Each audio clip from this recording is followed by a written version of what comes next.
Hey guys, welcome back to The Uncommon Path. This is episode 7, and we're interviewing Terence Ong, a 39-year-old entrepreneur based here in Singapore. And he's got a truly inspiring entrepreneurial journey. He went from being broke, pursuing his passion of being a professional footballer, to now running 2 successful businesses here in Singapore. One is a fitness business, and one is a football academy for kids. I think you guys are going to get a lot of value in this episode. And without further ado, I hope you guys enjoy. So Terence, for people who don't know you, who are you and what have you built? Yeah. All right. So I'm Terence. Some know me as a football freestyler. Some know me as a football coach. And of course, right now, some know me as a personal trainer. Right. So I'm going to bring you back since day one. I started playing football as a child all the way till when I was 19. Right. I've been playing through the, at that time, they called S-League clubs, the youth teams, until I tore my ligament when I was about 19. Just about stepping into the professional league, that's when, shit hits the ceiling. Injury came in, and then it was time for national service. So did my surgeries, and then tried to get back on again for the, they call it the, what team is that? That national football team in the army. SAFSA, that's the word. Yeah, so it's not a national team, but the team for the army, right? And then I tore my ligament again. So it's twice in 2 years. So that's it. That was the end of my football career. Army was done. I went out, got a corporate job, had 3 corporate jobs because I just couldn't find what I wanted to do. And then that's when I found football freestyle, right? Football freestyle, if you do not know, it's all about entertaining the crowd, right? You can call me a clown on the ball, but I do tricks with the ball, tricks that you need a lot of time to practice to actually get it done. Fast forward, that's when we decided to teach kids football freestyle, right? So it was a lot of teaching them the tricks and the skills on how to use it on the pitch. And that has actually changed and shifted until we actually teach kids how to actually play football. So we opened a football academy. We had about 300 over students, and we were coaching kids, right? And then right now, fast forward again, I'm a personal trainer in the morning, and in the evenings, that's when I coach kids football. That's amazing, man. Yeah. Yeah. So basically, just now I didn't click record, but we went through kind of that intro again. But before, you didn't mention that you worked 3 corporate jobs before actually getting into starting your own business, pursuing like more of an unconventional path. And take me through that the early stage of your adult life, in your early 20s, just finishing national service, the army. What was did you have like a long-term plan in mind? Did you said you were trying out corporate jobs because you didn't really know what to do. What was going through your head around that age? A lot was going through my head, what I wanted to do. I mean, I graduated from ITE, right? And there's only so much we could do. When I say so much we could do, was because at that time it was all about certification, unless you want to do things on your own. So the jobs that I did was the first day when I came out, I was doing a property, right? Yeah, I did okay. I had my first sale on the first month, so which was good. But the thing was, I had to wait 6 months for the commission, right? So that the next 6 months I was dry, and then that's when I went to another sales job. I was doing sales job in DBS, telemarketing sales. Yeah, so that's what I was doing. And then after that, before that, I was selling education. I was in the education school selling courses, and then I shifted to DBS. Yeah, and then at that time, it was just trying to find what works. I don't even know what works. At that time, I was just working for the money, right? As long as I've got money coming in my account, I'm doing something. It was good. It was fine. I had no commitments, right? I was living with my parents. I never forget, because my dad was the one that told me, in life, you need a plan. It can be 5 years, it can be 10 years, but you need to have a plan so that you know what you need to do, the steps you need to take to reach that plan. Now at 39, yes, I'm 39. I look back and I wish I've taken my dad's advice. I mean, any 21-year-old kid, 23, would you have taken your dad's advice when they tell you to do stuff? I wish I did, right? Because right now, whatever he's been telling me, everything starts to make sense. As a new dad, my beautiful daughter is 3 years old now. I'm starting to see things. And now I finally understand why parents are so important. Parents' words are very important. Because once you're a parent yourself, you know what they're talking about. Yeah. So Yeah. if there's a 21, 22, 23-year-old watching, they've maybe just come out of poly, ITE, finished national service, they're kind of thinking about, oh, what can I do in my life? Should I, maybe I have this business idea, or should I go get a conventional job? What kind of advice would you give them at that period of time? Definitely try whatever you can and you have thought of, right? Because one thing for me, I've this motto that I've been living on for so long. I do not regret for the things that I've done, but I will regret for the things that I have not done, right? You got to try. You got to get your hands dirty. And then you know that that is not for me. But the worst thing is, if I'm going to throw you a question, did you like it? Was that for you? And you go, I do not know. That's the worst thing that I think anyone can experience, because then you never know the answer, right? At least get in there. If it doesn't work out, fine, it's done. You know it's not going to work. You can move on. And then, of course, once you move on and once you find something that you really think that you could make it or have a passion about, that's when you start to plan. Okay, 5 years from now, what do I want to do? How do I want this to go? Where do I want to be? You think you got the answer? Try a 10-year plan. And then once you get it locked in, the next 5 to 10 years, whatever you do has to lead towards that plan. Anything else that doesn't fall into that path, forget it. That's the advice. Yeah, I think it's also such a transformative period in someone's life, like leaving school. Like, do I listen to my parents? Do I listen to like maybe a role model I have on social media, or like follow what my friends are doing? I think it'd be very confusing sometimes. But yeah, take me through. So you had a freestyling career. Was that like freelance kind of thing? Was there a company that hired you? What did that look like for you? Yeah, so it all started with passion and fun, right? Started with a bunch of us, and all we did was just freestyle, practice our skills. And then slowly we started getting gigs where they wanted us to perform. So we were quite lucky from the start. We had a trip to Napoli, if I'm not wrong. That was in Italy, and we had to stay there for a month or two, right? We were involved in a theatrical play. So we traveled to Napoli and Bosnia. So I mean, at that age, how much money would you need to save to even go to these countries? Now I'm getting paid to perform, and I'm gonna get to travel. So that was a step back. If I did not have taken that chance, I'll be like, I will never know what that feels like, right? So yeah, and then when we came back, that's when we really sat down and think, what should we do next? So I was still in a corporate job.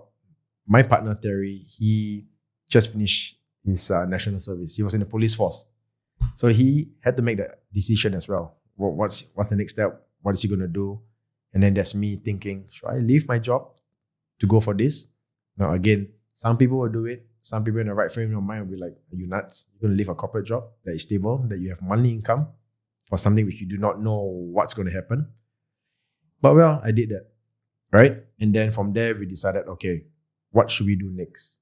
We need to get more people to know about us. That's where we started to do marketing. And that's when I learned how to do marketing. I've taken no courses. I had to learn the hard way. Word of mouth. At that time, sending mass emails, right? Just letting people know that this is football freestyle. This is what we do. We can entertain. So if you guys need entertainers, there's us. And then from then on, we start to think and brainstorm. Okay, what else? Oh, there are event companies. Can we reach out to these event companies to use us? That's where we think about packages. So everything just came in like, what's the next step? What's the next step? And then we started to think. It wasn't like, okay, this is what we're going to do. First year, this. Second year, that. Third year, by the fifth year, we should be doing this. It wasn't that way. I literally learned the hard way. Step by step, year by year, months by months. And we grew from a 3-man team to 7. And then we had international crews so that we could do international shows. We grew a football freestyle community in Singapore to close to about 70 to 80 people. Weekly sessions, trying to grow the community. And then that has actually led us to organizing competitions. So a whole of Southeast Asia, we've organized a lot of football freestyle competitions because at that time there wasn't too much competition. And when it comes to a skill, you got to practice, there must be an output, right? So no competition. So we say, okay, let us be the guys to create competitions. So at least there's a reason for these youths to train and then show off their talent. Oh, that's amazing, man. So you kind of like just bootstrapped it. You didn't really have like a business plan, like, okay, we're going to target event companies and all that before you started. You kind of just jumped in, followed your Like passion. you said, go with the flow. Yeah. Was there ever a point where you like really questioned what you were doing? You're like, damn, is this the right path? I'm like, this is not something that is like a conventional career path. Like, did you ever question yourself? I question that myself every day, right? And not only me, my parents. I mean, I have to thank them for being supportive. My friends. I'm quite lucky to have supportive people around me. So they're just there to let me know that, hey, whatever you're doing, you got to think, right? I mean, if it's something that you really enjoy and you think you can make a career out of it, you have our blessing. But you really need to put in some effort and some thoughts on what's the next step. So I think about it every day, thinking, could this be a career? But well, I'm still here. I'm still doing what I love. I've got a family. I've got a roof over my head. I've got supportive friends and family. So I think I'm doing okay. Yeah. Yeah. And if you could, talk to Terence when you were, in the middle. How old were you when you actually like started that? 26. 26. Yeah. So you were working like corporate jobs till 26, and that's when you took the jump. That's right. So I think I came out of the army in 23, and then So 2 years out there, and then after that I decided to drop it and then went full time on football freestyle. So yeah, well, if you could say anything to Terence at like 27, 28, when you're in the midst of building this out and trying something new, what would you tell him? Like what my dad said, have a 5-year plan, have a 10-year plan, and then work your way through it. If nothing fits in that plan, don't do it. Because you never know what will happen, right? If I was 26, what would I want out of doing football freestyle? Could I have been the top entertainer? Could I have been the world champion for football freestyle? There's so many avenues and so many ways of finding what's that goal. But I just didn't know, right? Could I have been the best organizer that when it comes to competitions, I'm the go-to guy, right? So as years passed, then I slowly started to figure out that, hey, I mean, at the end of the day, we need a roof over our head. We need to work, right? Everything could be monetized. It's just a matter of how and then planning. Yeah, it's awesome. And it's great that you're still doing it too. Like you're not doing the, traveling the world, doing freestyle, but you've now actually taken those skills that you've learned and you run a, coaching academy business. And take me through that transition for you from being, the person that was always performing to now teaching kids how to play football, how to, improve their skill. Yeah. So after performing for a while, I mean, with my parents and friends constantly telling me to think and plan, it really pondered upon us like, okay, how long can we perform for, right? If you are doing so many shows, the whole of Singapore have probably seen you. What's next? So that's when we thought, okay, we shall impart our skills to the younger ones and let's groom the young USTs, right? And then from there, that's when we thought, okay, we could be their managers.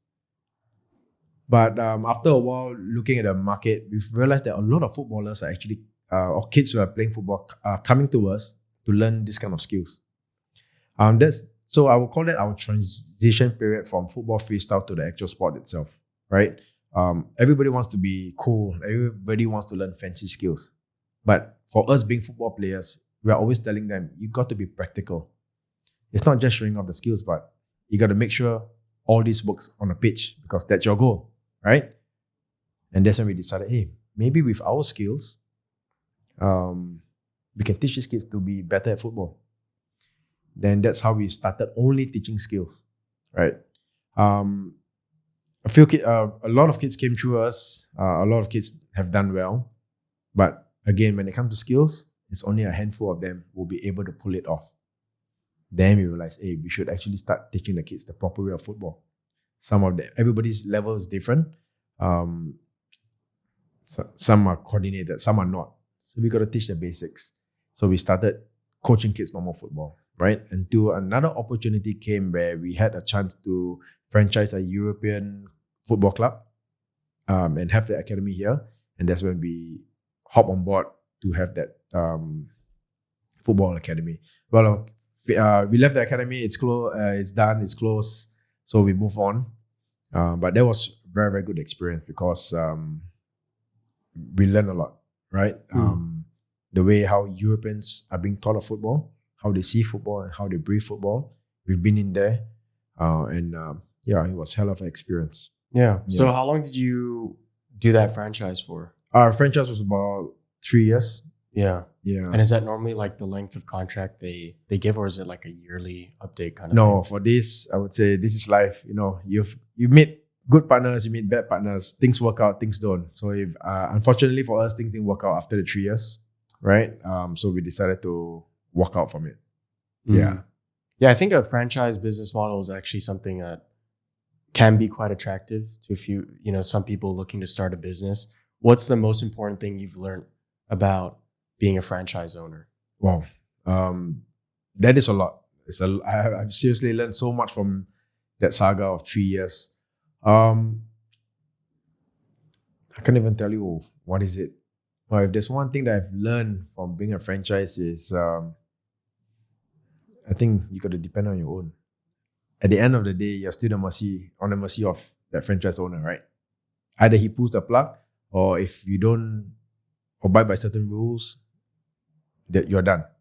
But if you can grow your business and you are the franchisee, I said it right? Yeah, franchisee. Yeah. Then you call the shots. So I seriously, I think that's one point that I've learned. Yeah, I think there's like a lot of people that can also see a franchise like as from a negative perspective. You know, like you have all the risk and the responsibility of a business owner, but at the end of the day, there's still someone that you still have to follow strict guidelines and whatnot. So it can be a really tough business. What if looking back now, do you think you would have still signed with them? Like, if you could go back in time, would you change it, or would you still have? I would have signed with them because of the experience that I've gotten over the years learning from them, right? It's a reputable club. The way they make us understand the sport, the way they make us understand how to teach these kids to make them understand the sport is literally very interesting, right? A lot of Singaporean players, coaches, we're all going overseas to get experience. And I will have to say that was my experience overseas in Europe to learn about how to coach kids and the sport itself. Yeah. Yeah. That's awesome. And I mean, yeah, at the end of the day, like, you can regret it. You can try and like wish you had maybe done something differently. But I think it's always good to look at the positives, because you can't really go back and No, of course. I think it's what you do with the information that you have, right? You want to make it as a good point or bad point is completely up to you. I would love to think that I'm an optimistic guy. So every experience is a lesson. Every lesson is going to bring you closer to where you want to go. Yeah. And so how old were you when you started to transition out of the franchise, you're doing coaching now? You have your own business, right? No more franchise, and you also do personal training. Did that come together, or was that like two separate times for you? I think that actually came in hand together. So that whole saga ended when I was 36, 37. So just recently, right? Just after COVID. Yeah. And then we left, and then that's when I started on my own football academy. And then all of a sudden, because of me being into fitness, I had people coming up to me and like, hey, do you do personal training? That's when another transition happened in my life that, hey, maybe I could do that as well. I really had a passion for fitness. I was working out on my own. I was taking up courses. And then I decided, okay, I should go take a PT course just to find out more. So the minute I got that course, the minute people knew I actually passed that course, I had a few inquiries on like doing PT. So I was just looking at my schedule and how am I going to fit all this in? And then I realized, I actually have free slots in the morning. So it's either I'll be sleeping, working out, but if there's an opportunity for me to coach and inspire people, that would make more sense. So that's how PT started for me. Wow, that's interesting. Yeah. Yeah. I think like the more I talk to people who've started, their own business and certain things, certain projects and stuff, it almost like comes to you. It's like you had that idea because someone asked you, like, do you do personal training? Because you're obviously a very fit guy. You've also been, playing football. So like, do you think that was a natural step for you to just be like, I'll just do that? Or did you still also think maybe deep down like, I don't know if that'll be worth my time? Like, am I going to make enough money or am I going to lose time with my kid? Like, how are you thinking about that when you took the step to do that? Because of whatever has happened with the academy, of course, lots of money was lost. It was time to build back, right? And then it just so happened that, again, someone came to me at the right time. And then that's when I decided, hey, maybe I could actually do that to restart everything again. And then from then on, that became, from my sideline, that became in a way, my main source of income. So yeah, I've got like 2 sources of income right now, which I can say now I've built, right? So very thankful for that. Yeah. Yeah. And so when you started your personal training business, do you think it was easy for you to get clients, or did you also like struggle initially to get people to coach? Oh yeah, definitely. I was new to the market. I was new to everything, right? How am I going to get my clients? How do I do the programming? So once I've done the course, of course, the next thing was to be hands-on. It's either I join a gym to learn from them or I have to start on my own. And then again, lucky enough, found another friend who is by profession a fitness coach, right? He's an athlete. He's a fitness coach, and I learned the ropes from him. So he taught me quite a bit, and then that's how I started my PT fitness journey. Yeah. I think that's a very good way because, like, I think the fastest way to get to where you want to be is to find someone who's already there, and then they can teach you essentially all the things you shouldn't do, all the things that you should do.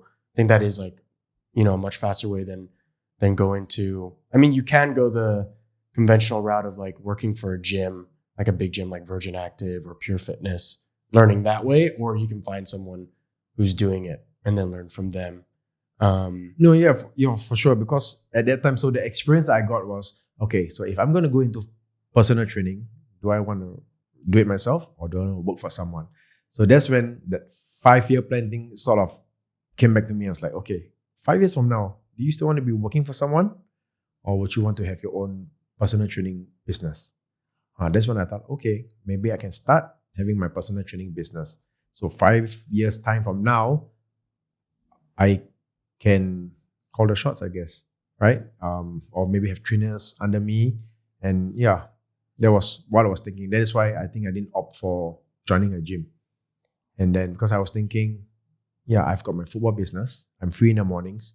How can I incorporate doing PTs in the morning and football in the evening? And yeah, again, things worked out because most of my clients, they work out before work. So it's always 7, 8 o'clock in the morning. My first client, she comes in at 6. That was my very first client, 6 to 7. I said, perfect. But of course, I'm going to be lack of sleep. So that took a toll on me for a bit until I got used to it. Because, I mean, yeah, I work out, but I usually work out at about 8 or 9 in the morning. But now I'm working out at like 5 o'clock in the morning, get it done, and then straight off to work. Yeah, so back to it, my first client was at 6. And then from there it grew. So usually 6 to 10, 6 to 11. I'm fully booked, fully packed. And yeah. Wow. And one of the key things I think I want to talk about with you is social media when it comes to, finding clients and growing your business. Were you doing social media for your football academy back then? Was that something that you've always found to be useful for, getting clients for your business? It was actually the other way around. I did social media for my fitness business, right? And then when I learned the ropes on how to get customers, learn the way of marketing, learn the way of editing videos and stuff, I turned that into my football. And I used that for my football business. So it was the other way around, in fact. So you only started it actually recently then? For social media, yeah. I started probably 3 years ago when I started PT. Yeah. Yeah. And what social media do you use? It's just Instagram and TikTok, or? I would say it's just Instagram. Just Instagram. Just Instagram. TikTok, I just mirrored whatever I did on Instagram. Yeah, I was trying to figure out, and then of course the commitment of trying to be posting on 2 different platforms, because I know when it comes to these 2 platforms, there's certain ways of doing things, certain ways of posting, right? I didn't really go to the extent of trying to study or understand both platforms. So I just mirrored whatever I did on IG, on TikTok. And you found more success on Instagram? Right now, more on Instagram, because I had to restart a new account. Went through the whole process of starting a new account, getting new followers, trying different ways of growing the numbers, and until today. Yeah. Do you think it actually, growing on social media, has that helped you grow your business? Definitely. Growing the business, growing the eyeballs, that people know what you're doing, right? Of course, growing your business, it really comes down to what you're posting. And then it comes down to what is your goal. And then you work backwards. Whatever you post has to be your goal. If your goal is to get clients, then you got to post stuff that will resonate with your clients, or at least the clientele that you're looking for, right? Because you can be posting something which nobody cares. Yeah. And what kind of content has been the most effective for you? Because I know you post like day in the life content. You also post like stuff about fat loss, nutrition and stuff. Like, what do you think really resonates with your potential clients? So with that, like I said, I've tried so many methods, so many ways of posting, right? So previously, I've just been posting what I do during my workouts. At that time, I didn't have any plan on Instagram. Like, what is it? It was just posting what I wanted. Then when I started to realize that, hey, you can actually monetize from it, I need to understand what is my ultimatum or what's my goal. So my goal is to get clients. So what is my next step? Hence all the fat loss kind of contents, right? And then it went down to, okay, I need to get more people to come in. And then when more research, and what I understand from at least social media is people want to be entertained. That's when I started throwing a bit more funny stuff, entertaining stuff to sort of capture them, right? But main majority was fat loss. I gotten lots of clients from there, online. And then that's when I opened the online business, or the online part of fitness, right? I got good numbers from there. And then things changed again. I wanted to do more than just fat loss, right? Because I would like to deem myself as an athlete as well. I like to train hard and work out hard. So I decided to join High Rocks. So that was the first one. And then I said, okay, how can I tie these 2 together? How can I monetize? How can I show people what I'm doing? Because that's what I like to do. And how can I help and inspire them? And then that's when I thought, okay, you do a day in life for the next, I think I did 70 days. That's the prep to High Rocks. And then show people what you're doing. Because when I talk to people, to my friends, they're saying, hey, your life is hectic. How do you do this? How do you do that? And then I'm like, yeah, maybe these are the questions that people want to know. So that's when I decided, okay, I'm going to show them what I do, what time I get up, how I deal with work, 2 kinds of jobs, family, workouts, being committed, being disciplined. And at the end of the day, it's not to show off, but really, I just really want someone to like, hey, if this guy can do it, I want to get him and do something. And for me, that's a biggest win. If anybody comes up to me and say, hey, your video, it's not about, hey, you had so much views, but views, eventually, of course, we're doing it for views. I'm not going to lie, right? But even with a video with 2,000 views, but someone comes up to me and say, hey, that video, bro, after I watched that video, I wanted to go and work out, or I wanted to change my life. That's it for me. Yeah. Yeah, that's awesome. I think regarding views, so you have videos that have managed to hit, hundreds of thousands of views. You've had one that's, over 1 million views, but the majority of your content are still getting, 5K to 10K.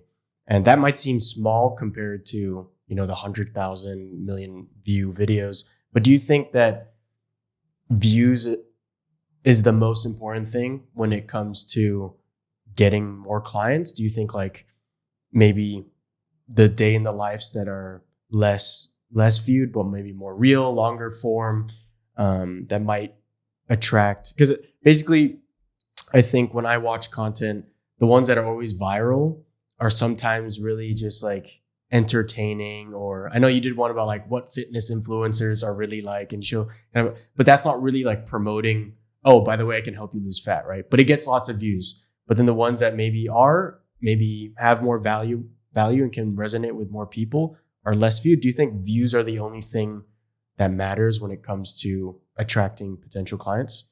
Well, I think that really will comes down to your goal. What is your main objective, right? Okay, so I'm going to paint two different scenarios here. If your main objective is to get sponsorships, then I would say views are important, because for someone to sponsor you, there must be a reason. If you have a small account, let's face it, no one's going to do anything with you, right?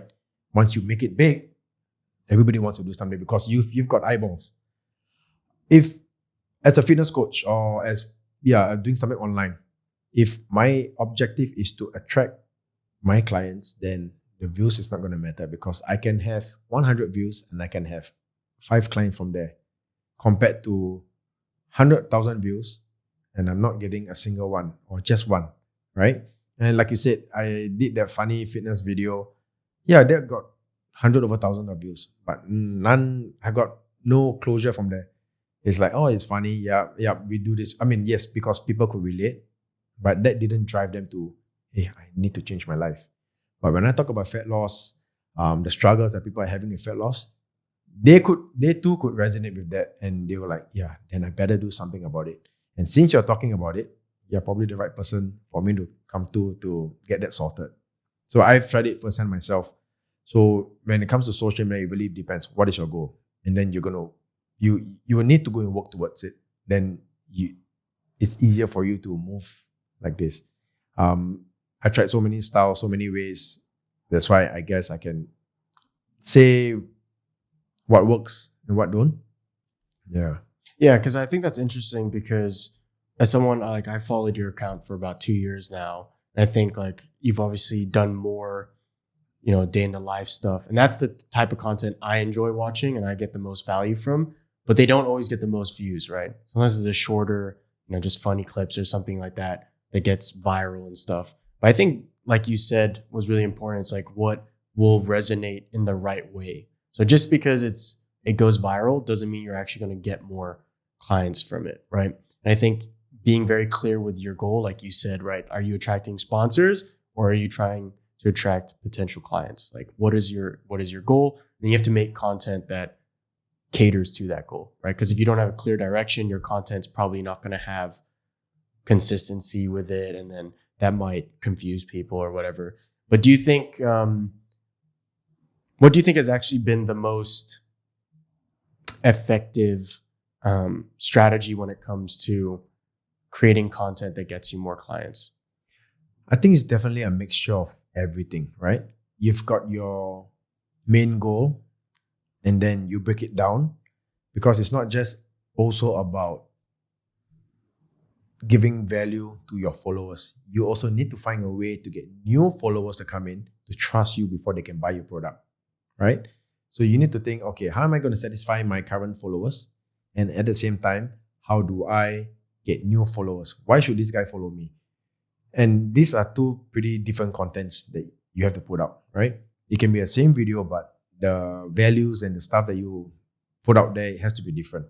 So definitely a good mixture of both would be one of the best ways forward, or the best ways to do it for now, right? Satisfy your existing followers and do stuff to get new followers, because that's the only way the account is going to grow. Yeah. And so do you do in-person coaching and also online coaching?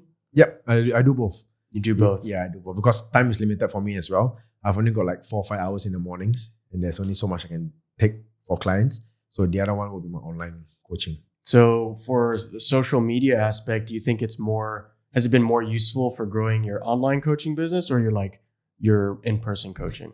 I think it's both. Again, why? Because when it comes to online and when it comes to personal training face to face, right? It's really depending on your clients. Now, it doesn't mean I get my clients online. They are more inclined to do an online program because an online and a face-to-face program is literally two different products. Someone who has experience in the gym, who knows a bit more stuff, yeah, you can probably opt in for online, right? But if someone who's relatively new to this whole fitness industry or fitness scene, I would not recommend them to do online because they're going to do it the wrong way. They're not going to have the right form. They're just going to be lost in the gym, right? The guy who knows a dumbbell row, they will know what is it. But a new person, they won't even know exactly what it is. So when it comes to coaching, it really depends on your client. Client comes first, right? What are their needs? Same thing, what's their goal? And how are you going to help them get towards that goal? Yeah. So I think it's like you said, it is very different online coaching versus, in person. How many like in-person clients do you have versus online clients? Right now I'm like pretty much full I've got like 4 or 5 clients in the mornings because that's like in a way the cap that I have, right? I start at 7 and about 10 to 11. And then it's every day, Mondays to Fridays, Sundays as well. Saturdays, it depends. If I have to do some rescheduling, then I put them in the afternoon.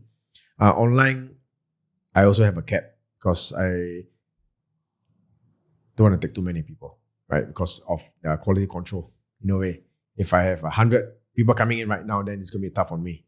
Then I will not have time to do anything else, right? So I think the last one, I kept it at 30.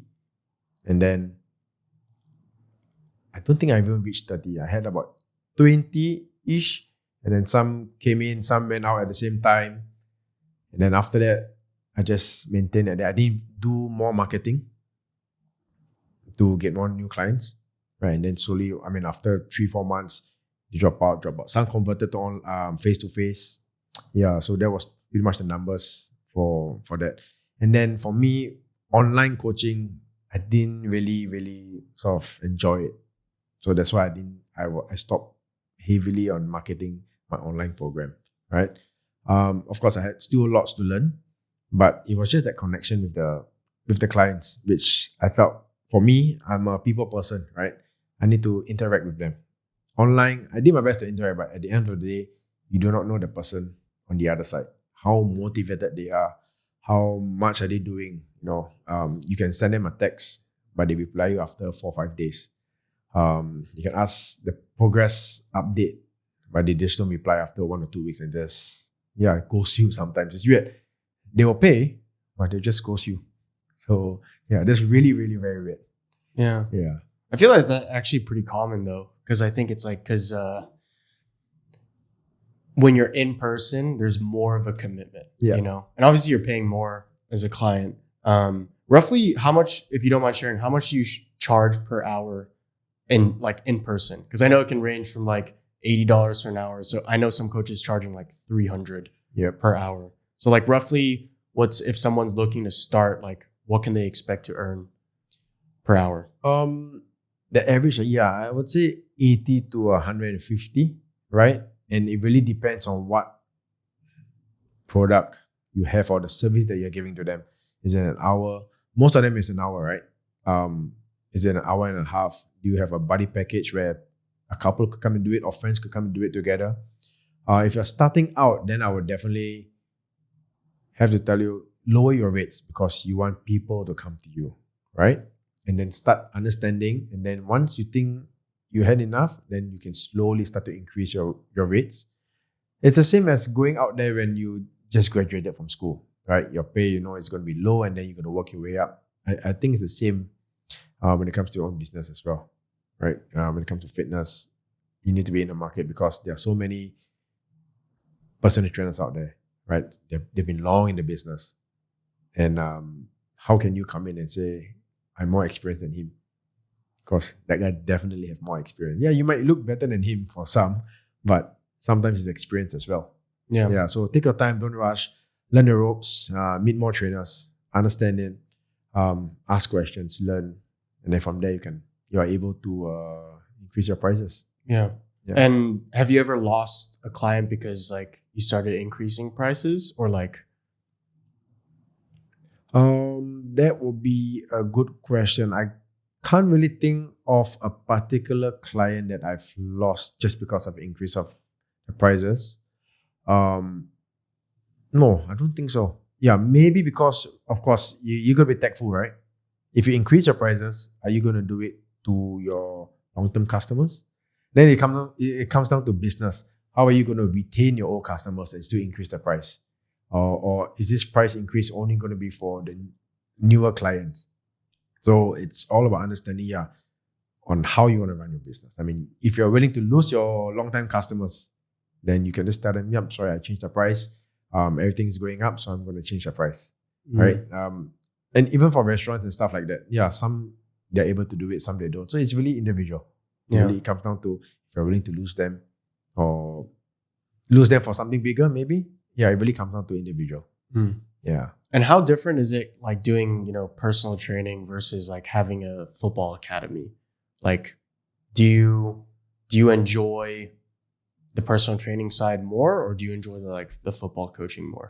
I think for me, I enjoy teaching people, right? Like I say, I'm a people person. I enjoy interacting and teaching them. So in fitness, I'm teaching them how to work out the exercises. And when it comes to football, so for football, I do one-on-one coaching as well. So it's private and team setup. And for me, I just love coaching and I love teaching people. So for me, both are equally the same. It's a good mix for me because in the morning, I'm stuck in the gym. I'm in an air-conditioned area. And then when it comes to the evening, I'm out and about, running, playing with the kids. Right? So definitely a good mix. Yeah, that's really interesting because like, I think you're the only person that I know that does kind of like both the PT, but then you also coach like a sport as well. If you could only pick one to do, which do you think you'd pick? Oh, that's going to be a very tough question. If I have to choose one, then I'll go with the kids. I love kids. Yeah, so the value of seeing a kid learn from you and then excelling in it, and then as they grow and they know at the end of the day, you were the one that helped them, that brings a lot of value for me as well. Right. So I've got lots of students that I've coached when they were 8 or 9 years old. Right now, they are like 18, 19, and we are still in contact with them. And whenever I speak with the parents, I do hear that, people are praising them for their skill. People are praising them for what you have taught them because the parents know what I've been teaching them. And that is a sign of satisfaction for me. Right. And some of them, when they were young, football, right now, at 18, 19, they're coming back to me to be back in the gym. So it kind of worked out for me. Yeah. That's cool. I mean, at the end of the day, it's like who you are as a person, I think can really, like those types of businesses, like it really is heavily weighted on your personality and how good of a teacher you are and the interactions you have. So yeah, I think that's like, it stands true to your character probably, like why they stick with you for so long and like want to still talk to you and work with you. Like, it's the connection. Yeah, definitely. That plays the biggest part. Why they keep coming back to you, and of course your service, right? I mean, your service is shit. Then they're not gonna come back no matter even how if good you're you are. good, Yeah, right. Even if so you're it's a good person. mix. It's a mixture of both. Yeah, that's interesting. And from a business side of things, like, is coaching like a football academy versus being a one-on-one PT? Like, do you think that which is a better business? Like, if you just looked at like from a business point of view, and someone was like looking to invest or like start a business, and their priority is like, okay, which one is going to be profitable? Which one's going to be more sustainable? Which do you think is the better business? I would say a kid's business. Kids business is always the best, right? Because kids will always be there. And if you talk about number game, when it comes to personal training, it's 1-for-1. But when you talk about football academy, it's 1 coach to 10 kids. So in the business aspect of things, kids business number 1, and then 1 coach to the ratio 1:10. That would definitely bring in. I mean, when you talk about business, that's the one. football academy, because you can have, like previously I had 300 over students in the academy. And I had like maybe 5 or 6 full-timers. But that's to how many students? There's 300 over students, and then they pay a monthly fee. So yeah, football academy. Yeah, what's roughly how much? Because like essentially the kids are not your clients, the parents are, right? Yep. Like you market to the parents. The parents are the ones that sign up their kids. How much roughly is the market rate for football academy? A class goes from $35 to $45 per lesson. So if they come, and some of them train at least 2 to 3 times a week. So if you multiply that, if we've gone an average of $40 per week, and they come 3 times a week, that's $120 per week. Times 4, Per what we student. want, $480 Per week, per month. student, per month. Yeah, sorry, I got it right. If it's 40 per week times My 3, math is pretty bad. My That's mental math's pretty bad. yeah, 120. Yeah.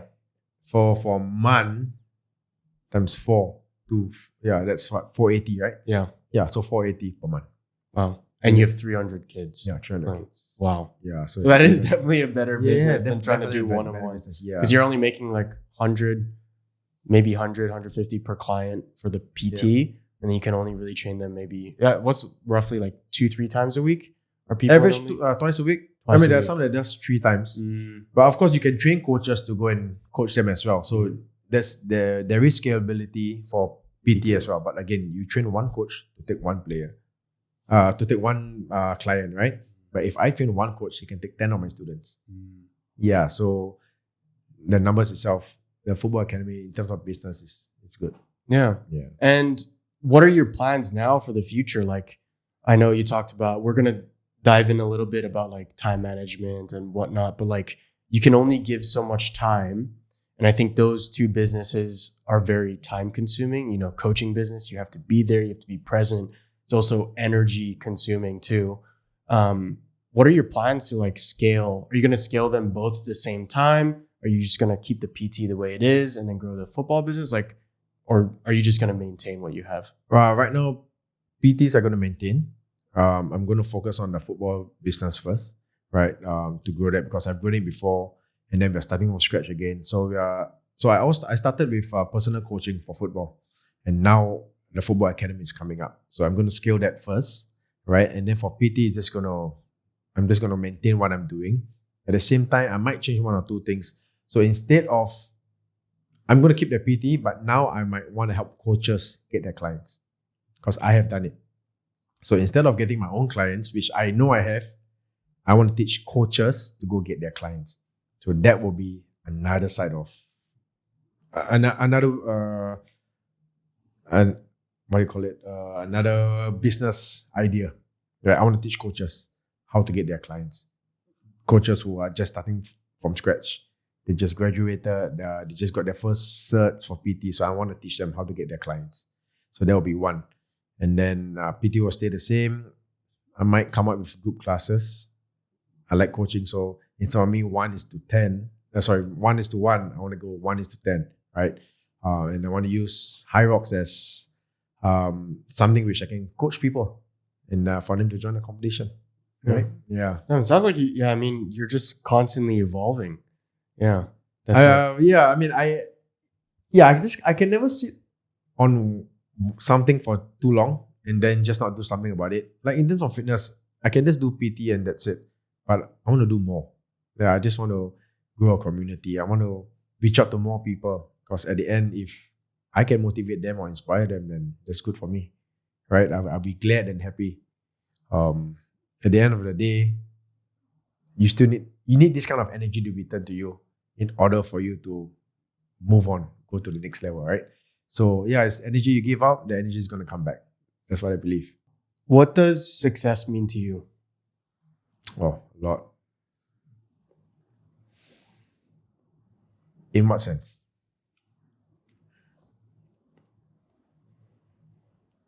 I mean, it could be specific, like success as a father, a husband. It could be success personally, like how you view yourself. It could also be success with business, but like, Maybe holistically, like overall. Yeah, overall, I guess success means you got to be happy doing something, right? And whatever I'm doing right now, I'm definitely happy. Of course, when people talk about, hey, are you successful? What do you mean by successful? My bank account, my mental state, my health, I don't know what is it, right? But I think if you're not happy somewhere, then something's wrong. You can't be unhappy going to work every day. If you are, then quit your job. Honestly, if you're unhappy working for someone, go and work on your own. Go and find something, right? Whatever I'm doing right now, I'm seriously very, very happy doing it. I think that's really success for me, right? I really got no issues doing anything in my life right now. I've got a beautiful family. I've got supportive friends. I've got a roof over my head. I've got things to do. I've got friends around. Honestly, what else? What more can I ask for? Right? Of course, everybody will say money because you just want to change the standard of your living. That's it. More money means you change the standard. Who doesn't want to live in a big place? Right? Who doesn't want to travel the world? But if you think about the basic stuff, I think you need to settle that first. You're happy. You've got a roof over your head. You've got a happy family. You've got food. I think that's it. Yeah. So you think you're happy now? I can be happier.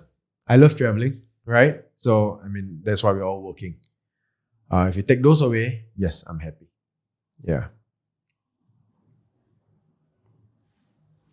Do you think, how do you balance that? Like, because you're very driven, but you're also, it sounds like you're very grateful for what you have. How do you be happy in the moment, but stay driven? Like how do you avoid being complacent? I think sometimes looking at what you couldn't have will be a factor, right? I mean, okay, we're all humans. We are never satisfied. And that is why we are always pushing ourselves so much, right? But think what could have been wrong? I don't know. I don't want to say it, but maybe I maybe don't have a job right now. There'll be an issue.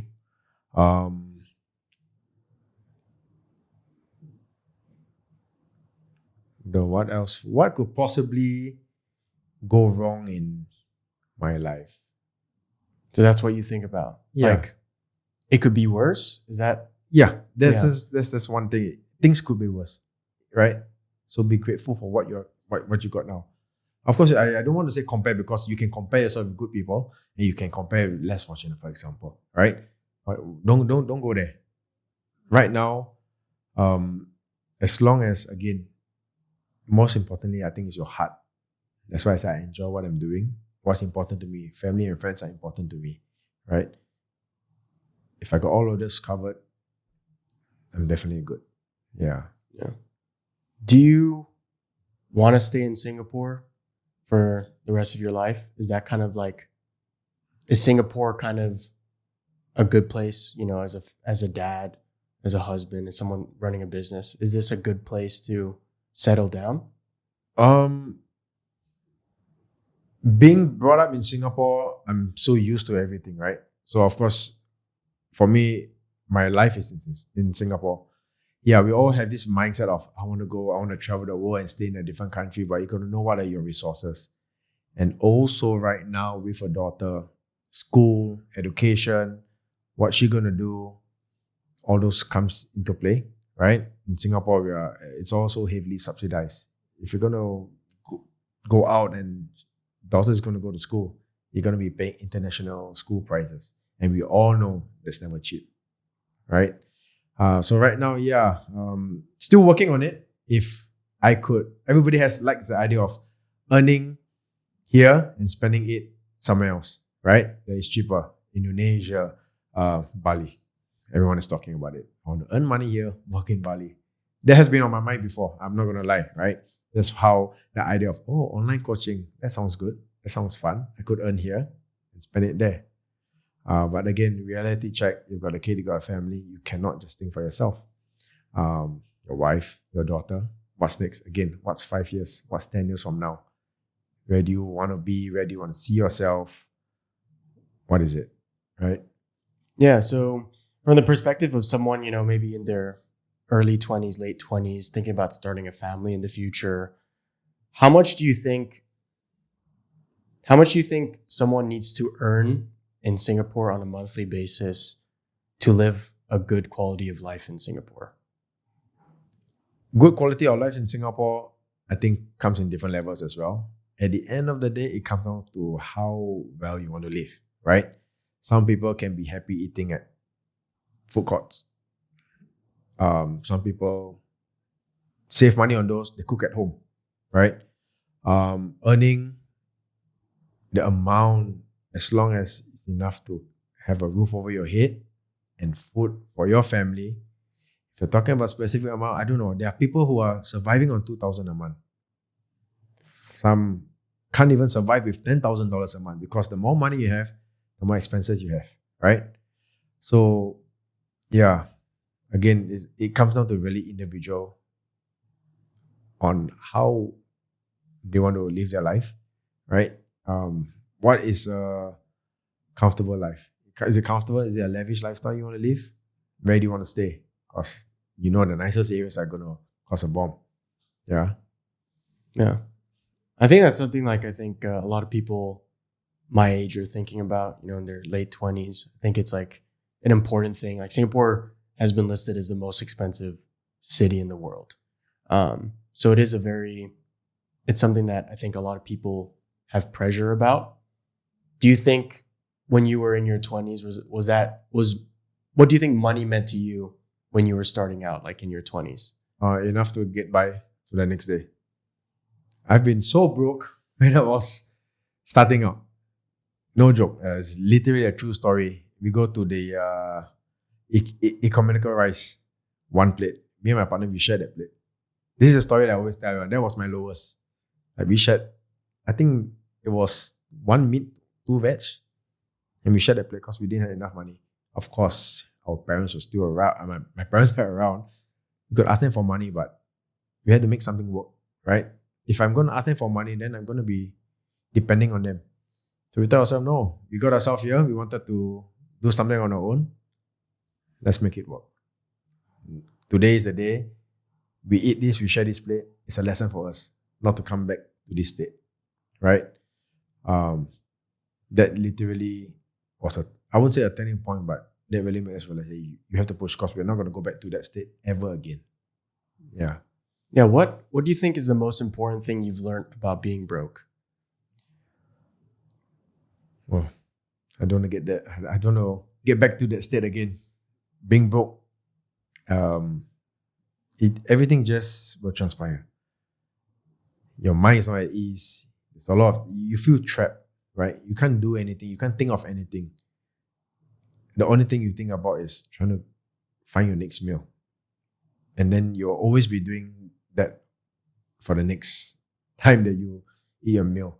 You're done with your meal, you're thinking, okay, how am I going to get my next meal? And then it just goes on and on and on and on and on.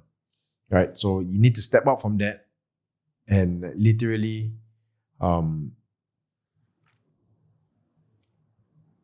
work as hard as you can. Right? It's all work. Anything that you could do to earn whatever cash you can, whatever money you can. And then of course it comes down to the minute you earn, how are you going to money manage that? You're going to spend all of it, or you're going to suffer somewhere and save some of it, and then slowly from there things will grow. Yeah. What advice would you have to someone who's broke right now and they're desperate, they feel stuck? What would you say to them? What advice would you have? Okay, you got to see around your surroundings in terms of, a broke a 22-year-old kid that is broke? Yeah, of course, I don't know. If you're 22 years old, you're broke, go get a job, right? There's definitely somewhere for you to work. The other advice I would say, maybe see if you can start something on your own, right? It really depends on the situation that one person is in.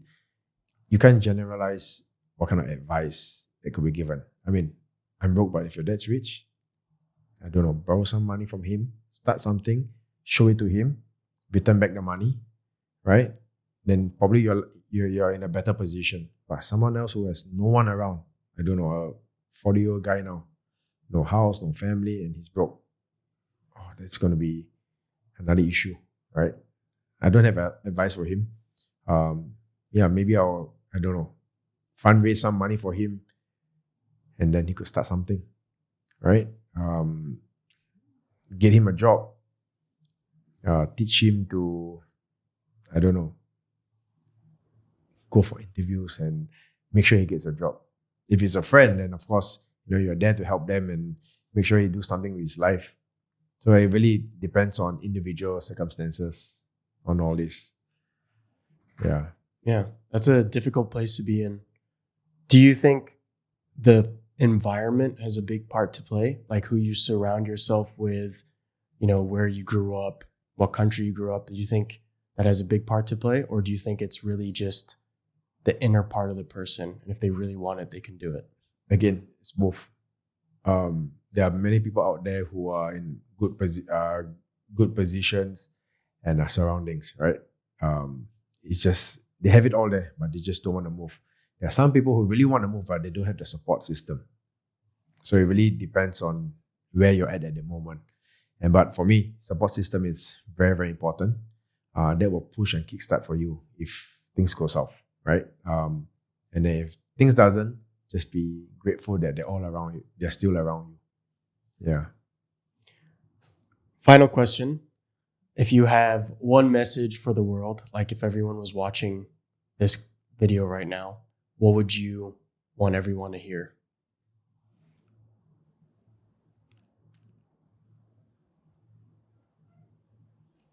Well, I think that would definitely be, don't be afraid of something that you didn't do, right?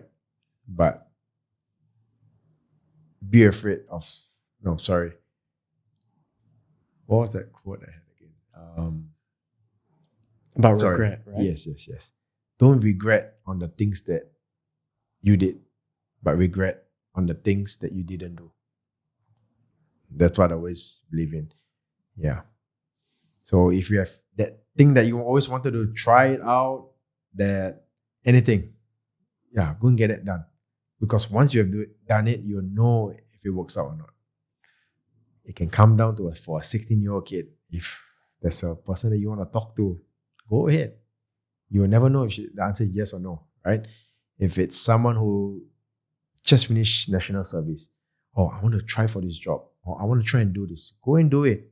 It can be anything you want to. Of course, you got to be mindful. You want to start a coffee business, then you need money, right? But other than that, if you need money, go invest that funds. Go and find that money. Get it started. Of course, you're going to get lots of questions. What happens this? What happens that? But how would you know? You could be rich by doing it, right? So anything in your mind, try it, get it done, and then you'll know the answer. Because a lot of times, people were just, I do not know. Ask any corporate guy, why didn't you try starting something on your own? I don't know. And the worst thing to be in a position will be you do not know why you're doing something. So that's the message. No, I love that, man. Yeah. Awesome. All right. Great.